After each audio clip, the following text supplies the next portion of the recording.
Hey guys, some of you probably already know this, but today is the first day of the Jewish Feast of Sukkot. It starts at sundown today and lasts until sundown of October 7th, next Sunday. It's also known as the Feast of Tabernacles, but I did this really amazing study of what it's actually about, and it is actually, no question about it, it is describing the rapture. Let me go in here really quick and show you what I looked at. Well, first let me just talk about excuse me, somebody else had done a study as well, and she had pointed out that Jesus had said that on the last day of the Feast of Tabernacles, those who thirst will come unto him. The last day of Tabernacles, which is right here. Sukkot is Tabernacles. And also in Haggai, it said on the 21st day of the 7th month, the Lord will shake the heavens and earth and take the chosen off the earth. So again, it's saying on the 21st day of the 7th month, which is right here, the 21st day, that's the last day of Tabernacles again. And we're in the 7th month. This is the 7th month right here. And so there's two scriptures right there that clearly say that the last day of the Feast of Tabernacles, there's going to be a rapture, or, you know, they're coming into Jesus, going off the earth. And then also in Joshua, it said the people will ascend up on the 7th day when they blow the trumpets. So when they were talking about marching around the city of Jericho for 6 days, and then on the 7th day they blew their trumpets, it kind of matches the Feast of the Tabernacles as well, because the Feast of Tabernacles is 7 days. So we have you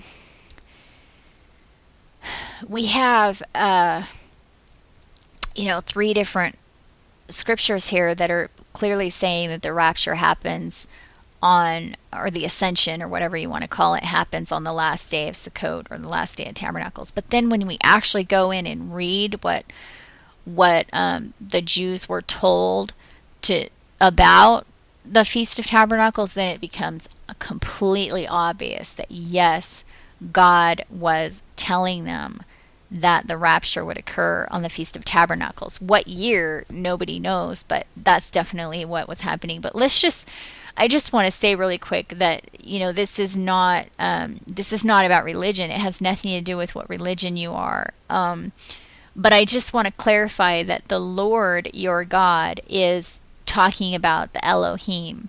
So the Elohim are the rulers, the judges, the divine ones.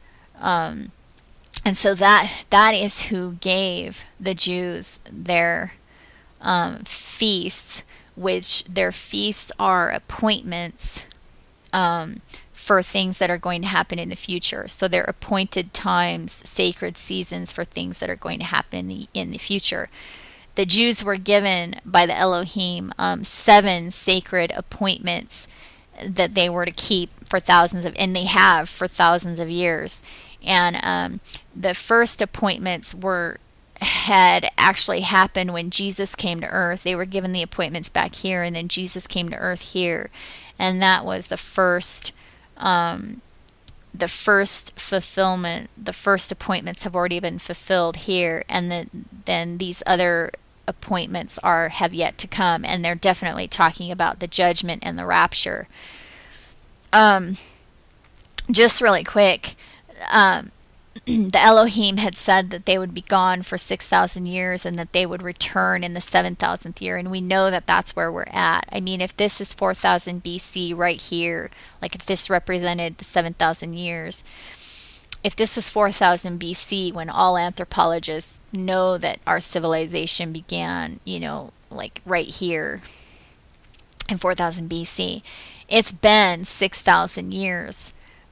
Already at some point. We don't know the exact year, but we know that it's been around about 6,000 years.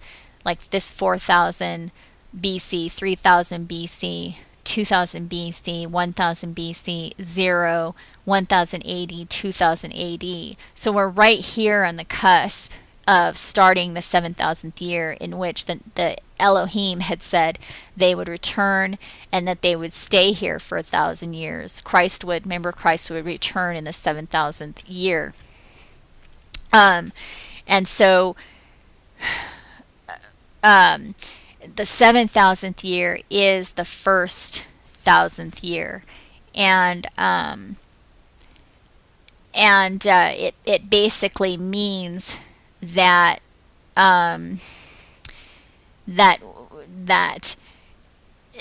that some kind of cataclysm is going to happen right around in here, and then they're going to help us rebuild for 1,000 years. But that's going to start the new civilization as well. So the 7,000th is the first 1,000. So the last is the first. And that's why the first month of the Jewish calendar matches exactly the 7th month. The feasts match perfectly, and that's why. But anyway, let me just go ahead and go over here to what they were talking to and who they were talking to. And I just want to clarify who Israel is. It's not a country. It's not just the people that live in the country in the Middle East. And it's not just people that belong to a certain religion. Israel means God prevails, and it stems from two different words. It stems from the word that means contend with or persevere, and it also stems from this other word, which is referring to the mighty heroes, or the strong ones. So Israel literally means the strong, persevering ones. So when it says that the Elohim spoke to Moses and told him to say unto the children of the strong, persevering ones, it could be talking to anybody. It could be talking to you. I mean, nobody really knows who the children of the strong, persevering ones. Maybe it's all of us. We don't really know. So I just wanted to point that out. And then it says concerning the feasts of them, the Elohim. And it says the feasts are the appointed times. So let me just go ahead and go in here and read this to you guys. This is what I have gathered, and you can go to the Strong's Concordance and look this up yourself and see that, corroborate what I'm saying. This is actually talking about the Feast of the Tabernacles and what it's about. It says, "And the existing arising one spoke unto Moses, saying, Speak unto the children of strong perseverance, saying, The 15th day of this 7th month shall be the appointed time of tabernacles for 7 days unto the existing arising one. On the first day shall be a holy encounter, calling together. You shall do no work therein. 7 days you shall draw near by flaming supernatural fire unto the existing arising one. On the 8th day shall be a holy calling together, meeting unto you, and you shall draw near by flaming supernatural fire unto the existing arising one. It is a solemn assembly, and you shall do no work therein. These are the appointed times of the existing arising one, which you shall proclaim to be a holy encounter, calling together, to draw near by flaming supernatural fire unto the existing arising one. An ascent, carrying away, departing, and a tribute, a thank offering, and a pouring out, covering up, or setting up. Every promise, warning, put to flight upon hot day." So I mean, that sounds a little weird, but keep in mind it's a 6,000-year-old text, so it's been really changed a lot throughout the years, and so a lot of it is really hard to understand. But we know, I mean, I can tell that it's matching up with all the other scriptures in the Bible. So it seems to be talking about the judgment and the rapture. And beside the Sabbaths of the existing arising one, and beside your bestowing deliverance, and beside all your vows, and beside all your free will volunteerings which you deliver unto the existing arising one, also in the 15th day of the 7th month, when you have gathered in the fruit of the land, you shall keep an appointed time unto the existing arising one 7 days.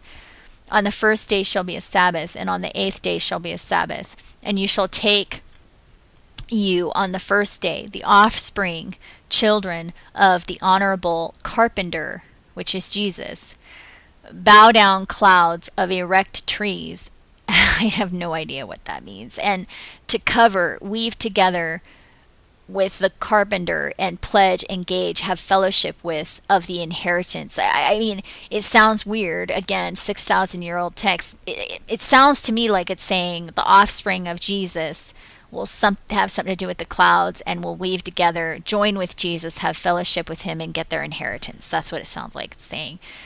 And you shall rejoice before the existing arising one, your rulers, divine ones, 7 days, and you shall keep it an appointed time unto the existing arising one 7 days in the year. It shall be an appointment forever in your generations. You shall celebrate it in the 7th month. You shall dwell in covering 7 days. All that are strong and persevere shall rise up and shine, shall dwell in covering, that your generations may know that I made the children of strong perseverance to dwell in covering, when I brought them out of the firm fortress confinement distress. I am the existing arising one, your rulers, divine ones. And then it goes, and then in Numbers 29 it talks about it. And it says, on the 15th day of the 7th month you shall have a holy encounter, calling together. You shall do no work, and you shall keep an appointed time unto the existing arising one 7 days, and you shall draw near by ascension, carrying away by flaming supernatural fire of a soothing depart from understanding acceptance unto the existing arising one, to enrich, rebuild the broken, change, alter leaders, strong people, and to enrich lambs to dominate, of rebuild, establish again. They shall be without blemish and complete. And their bestowing shall be stripped of confusion, to make them fruitful. 3/10 enrichment unto every broken one, to enrich the broken, to change and alter, to enrich the broken, to enrich each to a strong leader, to change to a strong leader, and several tenth to enrich each lamb to dominate, to enrich the lambs to dominate, and one after another storm, strengthen, prevail for a purification of sin, beside the continual ascension carrying away. And this is really interesting, because it says the continual stretched out ascension carrying away. So it sounds to me like it's saying the rapture is going to happen over a period of time, like it's going to be continual or stretched out. His bestowing and his covering or pouring out. And on the second day, the broken shall be enriched and rebuilt and changed into strong leaders. That's what it seems like it's saying. To enrich lambs to dominate, to change, alter completely. And their bestowing and their covering or pouring out for the broken, for the strong leaders, and for the lambs to dominate shall be according to their reckoning after the judgment. So that's just sounds to me like it's saying the same thing all these other scriptures are saying, that there's going to be a judgment and a reckoning, and some people are going to be covered and protected, and others will be, the wrath of God will be poured out on them. So it repeats all of this stuff until it gets down to the 5th day, where it says that the broken that are changed into strong leaders will depart and be regarded and respected on the 5th day.